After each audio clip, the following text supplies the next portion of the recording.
চীনের বৃহত্তম পাইকারি বাজার ইইউ ইন্টারন্যাশনাল ট্রেড সিটিতে এখন উপচে পড়া ভিড়। চীনা নববর্ষের আগে সবাই একটি বিশেষ খেলনা খুঁজছেন, যা মূলত একটি কারখানার ভুলের ফসল।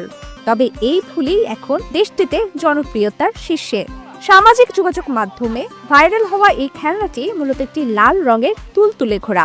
এর গলায় একটি সোনালী ঘণ্টা রয়েছে এবং চোখগুলো এমনভাবে তৈরি যা দেখে মনে হয় সে দৃষ্টি এড়িয়ে চলছে। সবচেয়ে অদ্ভুত বিষয় হলো স্যান্ডেলিনা সো, রূপচর্চায় আভিজাত্য। ঘোড়াটির ঠোঁটটি ভুল করে উল্টো করে সেলাই করা হয়েছে, ফলে মুখে হাসির বদলে দেখা যায় ঘোড়াটিকে বিষণ্ণ রূপে। তবে এই রূপই সবার মন জয় করেছে। চীনা রাশি চক্র অনুযায়ী এই বছরটি ঘোড়ার বছর, আর সেই সুযোগে এই খেলনাটি ভাইরাল হয়েছে। অনলাইন ব্যবহারকারীরা এর নাম দিয়েছেন ক্রাইং হর্স বা কাঁদতে থাকা ঘোড়া। অথচ এটি মূলত একটি হাসি খুশির নববর্ষে ডেকোরেশন হিসেবে ডিজাইন করা হয়েছিল। খেলনাটির এমন করুণ অবস্থার পেছনের গল্পটি বেশ মজার।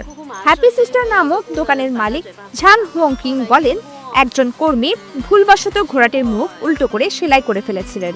ঝাং জানান, ত্রুটিটি ধরার পর তিনি ক্রেতাকে টাকা ফেরত দিতে চেয়েছিলেন, কিন্তু ক্রেতা খেলনাটি আর ফেরত দেননি। এর কিছুকাল পরেই তিনি দেখেন সোশ্যাল মিডিয়ায় এই বিমর্ষ ঘোড়াটির ছবি হুহু করে ছড়িয়ে পড়েছে। এই খেলনাটি জনপ্রিয়তা চীনের তরুণ চাকরিজীবীদের মানসিক অবস্থার প্রতিফলন হিসেবে দেখা হচ্ছে।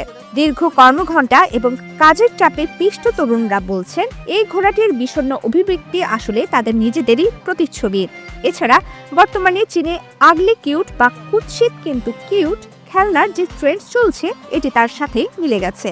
25 বছর ধরে খেলনা ব্যবসার সাথে যুক্ত বিক্রেতা লু ঝেনেক্সিয়ান বলেন, তরুণ প্রজন্ম আজকাল এই ধরনের খেলনার মধ্যে নিজেদের আবেগ খুঁজে পায়। এর চাহিদা এতটাই বেশি যে ঝাংয়ের দোকানের সামনে রাখা স্তূপাকার ঘোড়াগুলো দুপুরের আগেই বিক্রি হয়ে যাচ্ছে। কর্মীরা প্রতিনিয়ত তাকগুলো পূর্ণ করতে হিমশিম খাচ্ছেন। ঝাং সিদ্ধান্ত নিয়েছেন তিনি এই বিষণ্ণ ভার্সনটির উৎপাদন চালিয়ে যাবেন, কারণ এটি আধুনিক কর্মজীবী মানুষের বাস্তবতাকে ফুটিয়ে তুলেছে। প্রমিতি কিবনে ইসলাম, বাংলাদেশ প্রতিদিন।